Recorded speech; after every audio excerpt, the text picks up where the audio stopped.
जय हिंद दोस्तों, कैसे हैं आप सभी लोग। मैं हूं आप सभी लोगों का दोस्त संचित। और दोस्तों, आज की इस वीडियो में हम लोग बात करने वाले हैं निफ्टी एंड बैंक निफ्टी में हमारा क्या व्यू रह सकता है कल की एक्सपायरी को लेकर। क्या इम्पैक्ट जो है कुछ ग्लोबल न्यूज़ फैक्टर्स जो है एक्सपायरी के ऊपर डाल सकते हैं। क्योंकि देखो, डोमेस्टिक न्यूज़ फ्लो और डोमेस्टिक फैक्टर्स के ऊपर तो सिर्फ एफआईज की सेलिंग इस वक्त भारी चल रही है। हायर लेवल्स पे बाज़ार जाता है बट कहीं भी सस्टेन नहीं कर पा रहा है। ठीक है, जिस दिन सस्टेन होता है उस दिन ये लोग जो फ्यूचर का प्रीमियम है वो तोड़ देते हैं, जिससे आपका कॉल का प्रीमियम स्पाइक अप नहीं होता। तो इस तरीके की चीज़ें अभी भारतीय बाज़ारों में तो चल रही है। तो क्या कुछ ग्लोबल न्यूज़ की वजह से हमें फाइनली कुछ ट्रेंड देखने को मिल सकता है, कुछ अपडेट्स जो मैंने टेलीग्राम पे दिए हैं वो किस तरीके से हेल्प कर सकते हैं, सारी चीज़ें इस वीडियो में डिस्कस करेंगे। दोस्तों, वीडियो शुरू करने से पहले चैनल को सब्सक्राइब कीजिएगा, बेल आइकन को दबाइएगा और इस वीडियो का लाइक की हम रखते हैं लगभग 1500 लाइक्स, जो कि आप पूरा कर ही देंगे। तो चलिए, अब ज़्यादा टाइम वेस्ट ना करते हुए वीडियो को शुरू करते हैं। देखिए, सबसे पहली और इम्पॉर्टेंट चीज़ जो मैं डिस्कस करना चाहूँगा इस वक्त वो ये है कि इस वक्त अगर आप पूरे ग्लोबली विक्स को देखें, उसमें अच्छी खासी गिरावट हमें देखने को मिल रही है। चाहे वो इंडिया का विक्स हो, यूएस का विक्स में अभी स्पाइक अप आया है और इसका क्या रीज़न है मैं ज़रूर डिस्कस करूँगा। बट भारतीय बाज़ारों में अगर आप विक्स की बात करें तो लगभग 15.5 के आसपास आ गया है। बहुत ज़्यादा इसकी वजह से वॉलेटिलिटी में गिरावट आई है। इंट्राडे में ट्रेंड मिलना बहुत ज़्यादा मुश्किल हो गया है। अगर ट्रेंड मिल रहा है तो उस साइड के जो ऑप्शंस हैं, जैसे अगर नीचे जा रहा है तो पुट साइड में, ऊपर जा रहा है तो कॉल साइड में, उन ऑप्शंस में स्पाइक मिलना बहुत ज़्यादा मुश्किल हो गया है। तो ओवरऑल अब इस वक्त बाज़ार में ट्रेड करना काफ़ी ज़्यादा डिफ़िकल्ट हो गया है पिछले कुछ दिनों से।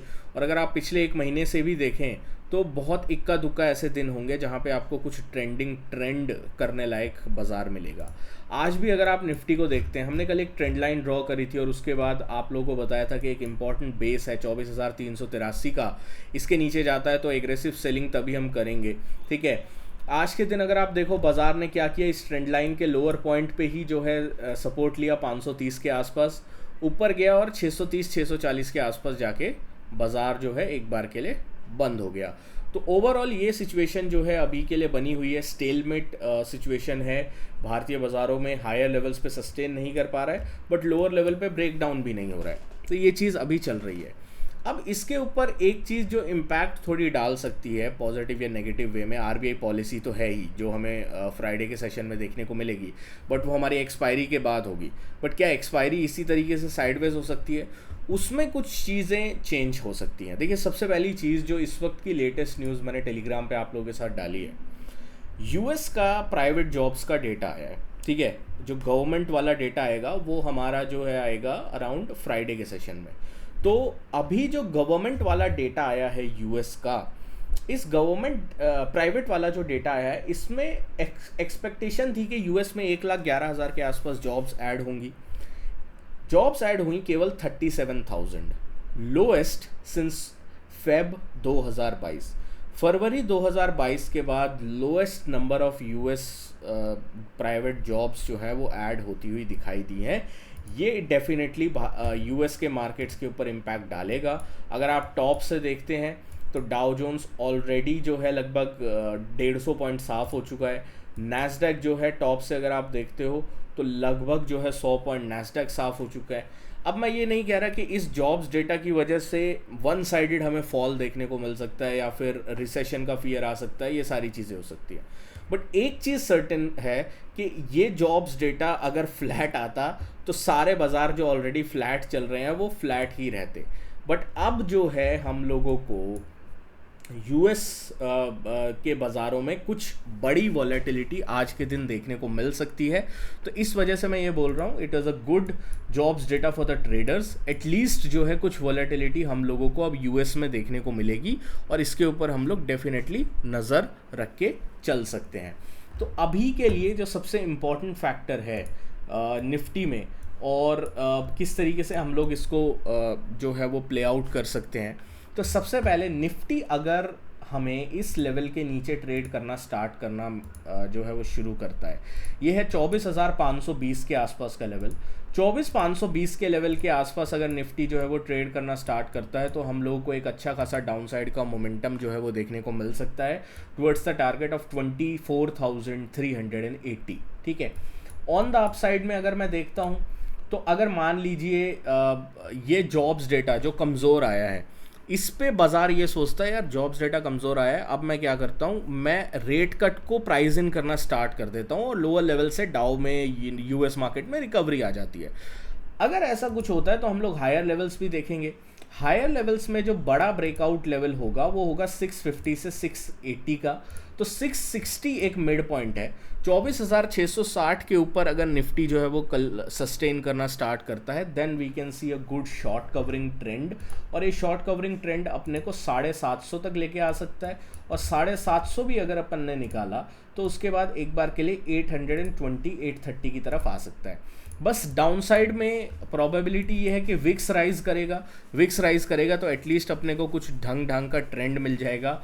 अपसाइड में यही है, जैसा आज हुआ, विक्स डाउन होगा, प्रीमियम डाउन होंगे, बहुत मुश्किल है अपसाइड में इस वक्त जो है, अगर आप पैसा कमाना चाहते हैं वो चीज़ करना। ठीक है। बैंक्स की बात करते हैं।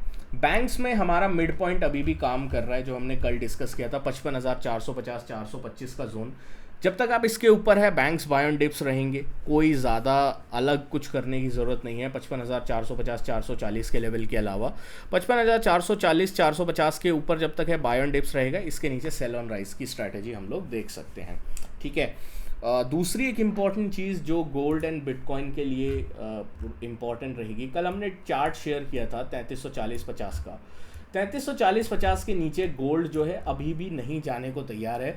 जब भी इस लेवल के आसपास आता है हम लोगों को बाइंग देखने को मिलती है, तो ये एक अच्छा साइन दिखाई दे रहा है गोल्ड में। अगर 3365 या फिर 3370 के ऊपर गोल्ड निकलता है तो एक बार के लिए 3390 की तरफ जा सकता है। तो जो भी गोल्ड ट्रेडर हैं, एक्सनेस के ट्रेडर्स हैं, वो लोग ज्वाइन कर सकते हैं। ठीक है। बाकी अगर आप चाहते हैं कि इस तरीके के चार्ट सेटअप्स और साथ में वॉइस नोट के साथ मैं आपको एक बार सिचुएशन समझा दिया करूं क्रिप्टो मार्केट की, कि कौन से क्रिप्टो में मैं ट्रेड सेटअप्स ढूंढ रहा हूं, तो उसके लिए आपको कुछ नहीं करना है। ठीक है। सबसे पहले एक्सनेस में अकाउंट ओपन करना है, उसके बाद मेरे को मेल लिख के जो है बता देना है। सारी इन्फॉर्मेशन आपको हमारा जो ऑफिशियल टेलीग्राम ग्रुप है यहाँ पे मिल जाएगी। डिस्क्रिप्शन में लिंक है। 292 हमारे मेंबर्स हैं, आप लोग ज्वाइन कर लीजिएगा। इसके अलावा अगर आप किसी भी ग्रुप में हैं वो फेक ग्रुप होगा, तो वहाँ से प्लीज़ एग्जिट कर जाइएगा, यही मैं सजेस्ट करूँगा। अब बात करते हैं सेंसेक्स की। तो सेंसेक्स अगेन रेंज में ही फंसा हुआ है। अगर 81 140 150 के ऊपर ट्रेड करना स्टार्ट करता है तो हम लोग को एक अच्छा खासा मोमेंटम जो है वो देखने को मिल सकता है। 81 140 150 के ऊपर निकलता है तो एक अच्छा खासा momentum. On the down side में 80,500 530 के नीचे अगर ट्रेड करना स्टार्ट करता है तो एक डाउन साइड का मोमेंटम प्रोबेबल है। तो इस चीज़ को हम लोग डेफिनेटली वॉच आउट करके चल सकते हैं। दोस्तों आशा करता हूँ वीडियो आपको पसंद आई होगी।